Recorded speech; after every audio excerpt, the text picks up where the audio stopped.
gentleman by the name of Keefe D was arrested most recently in correlation to the murder of Tupac Shakur.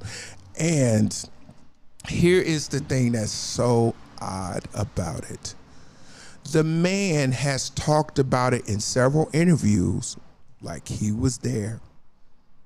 He saw everything. He knows who did it. Blah, blah, blah. They go to his house. Why does he still have anything that would have any link to the situation at all? Like, over 25 years ago, you should have did everything. They do it in the movies. They throw the gun in the water. They burn evidence. They do stuff. I watch movies all the time. They always burn evidence. How is it that Keefe D would still have anything in his property, in his house, on his laptop relating text phone messages to this situation? And don't do no interview. For anybody out there right now that are watching, whatever you do, do not do interviews if you plan to be a part of a murder, okay? Like, if you just want to be doing crimes, don't do interviews. Do your little crime and go away. Don't do interviews implicating yourself or saying you were in a car around this person, this, that, and the other, and then when they come to get you, you go, I didn't do nothing. I don't think so. This is going to be very, very interesting. It kind of is a very sad situation because it just opens up all those feelings again.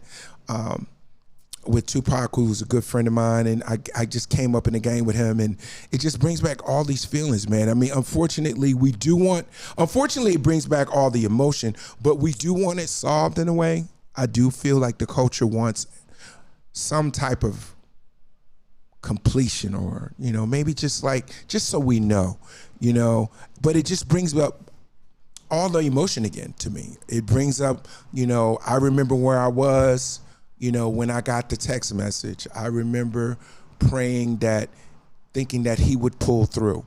I remember calling different people and trying to get some word from people that were in Vegas for the fight. I remember all of that. I know exactly where I was. I remember at that time I had a SkyTel pager. That's how we were getting information back then. You would get it in your pager, be like, you get your pager, and it would scroll news. It would even give you news on the plane. I don't know, am I dating myself here? But SkyTel pages were pretty big in New York back in the day. And, I was getting paged a lot in 95. Let's just leave it at that.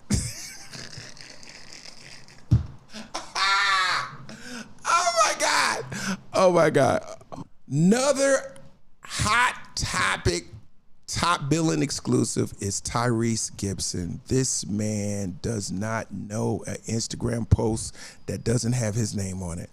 Over the last several years, if you are a fan of Tyrese and you love Fast and the Furious and you love controversy, Tyrese seems to find himself in some shit. Always in some shit. I have been to Home Depot 1,000 times. I've never had a trouble. I even self-check myself. I've never had a problem. I bought wood, I bought lights, I bought a fan, AC, I bought nails. I've never had a problem at Home Depot. Who goes to Home Depot and he got an issue? Goddamn Reese. Mr. Goddamn Fast and the Furious 28. Tyrese is suing everybody. He's probably gonna sue me after this. He is suing everybody moving. If you look at Tyrese, he gonna sue you, okay? He's suing people and they suing him. He's suing the wife of Teddy Pendergrass over the biopic movie, which I think he's perfect to play, by the way. He's got the voice, and if he could stay out of goddamn trouble, he could probably do the movie. But he's suing her, okay? He was just in a situation with DJ Envy, who's a good friend of mine, and his wife. It was on The Breakfast Club. We have a clip to show you. There was a situation where DJ Envy and his wife were going through a tough time. Most relationships, that happens.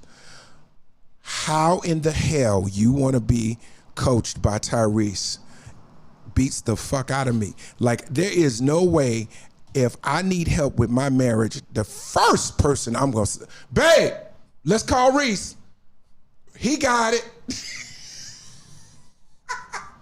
Tyrese, I mean, maybe I'm gonna call him for a wedding because his voice is great. You know, maybe he will sing lately.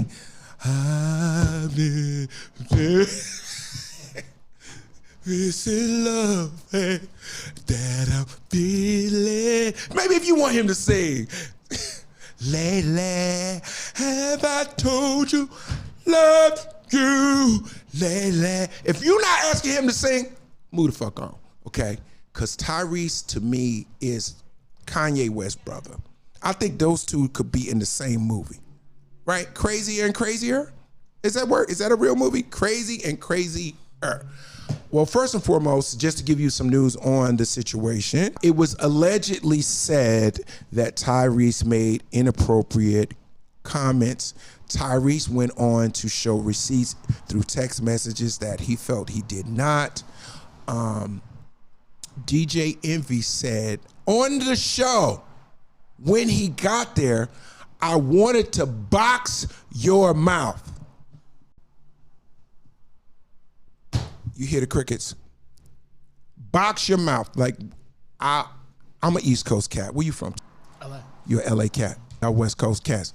If you wanted to close my mouth up, if you had an issue with me, what would the phrase be? Would it be box your mouth? Absolutely not. That don't even sound threatening.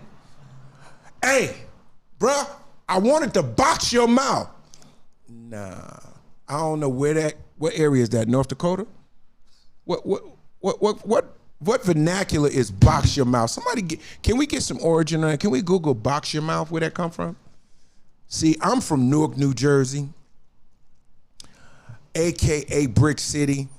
I've never heard that phrase in my entire life, and I promise you, if I put myself in that position and Tyrese was in that position, the first thing I would probably say is, you lucky you don't get your back dirty in here tonight. That's it. See, from where I'm from, when you get knocked out your back dirty, you looking at the sky at 6 o'clock, okay? 12 o'clock high, okay? Ain't gonna be no box your mouth. Matter of fact, you don't even say nothing, you just make it happen. You just make it happen. We'll talk about it and figure out later. But Tyrese, if you go look at this clip, Tyrese was actually appalled. He was flabbergasted, like, well, why would you want to do that? Like, I didn't do anything. I would never do anything.